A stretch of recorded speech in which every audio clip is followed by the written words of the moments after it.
it's a long time since I've done flame ionisation is detection. the detector picking up the calcium? But yes, and you got 39 here, didn't you? So what it's done is, because the equilibrium here is over towards, in other words, the EDTA binds the calcium ions very strongly.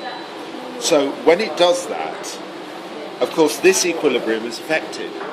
So the calcium which was bound to the phosphate is now freed to be free calcium, because these are all in equilibrium with each other. Okay, so by having, if you worked out the equilibrium constant for this reaction, it would be very low, because that's very strongly that way.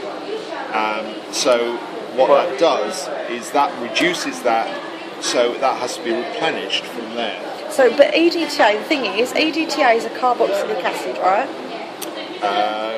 Ethylene, diamine, yes, acetic acid. Yes. So yeah, that's a carboxylic acid. Yeah. And the reason it binds strongly with calcium is because it attaches to the oxygen, like the hydroxyl groups of the EDTA, of being an acid, binds strongly with the calcium. Binds to the calcium. And there's 5 elements in a ring.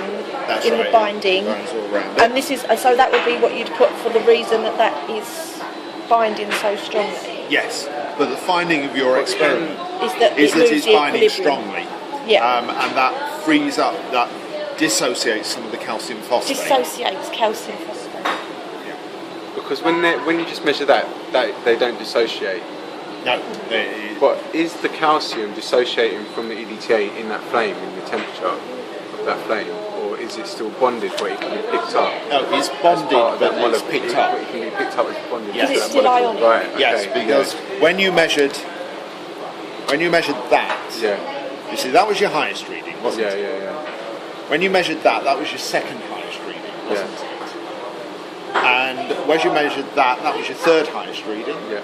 And when you measured that was your lowest reading. Yeah. Okay, so that tells you, and this is the one that isn't picked up.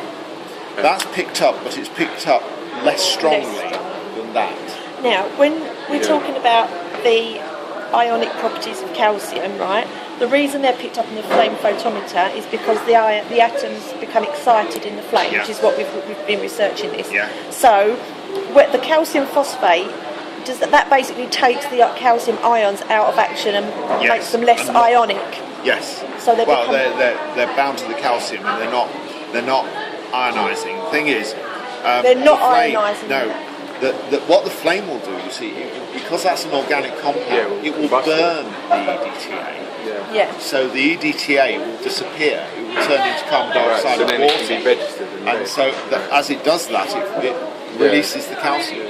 So the EDTA burns in the flame. Yeah. That's kind of what I wrote. Whereas that's inorganic, that's not going to burn in the flame, that'll stay exactly as it is. So EDTA is an organic compound? Yes. So it's made up of carbon, hydrogen and oxygen, isn't it? So that will turn into carbon dioxide and water. Becomes CO2 and H2O. Okay. And then burns in the flame, leaving the calcium I'm to doing be your excited. write-up for you here, aren't I? No, I think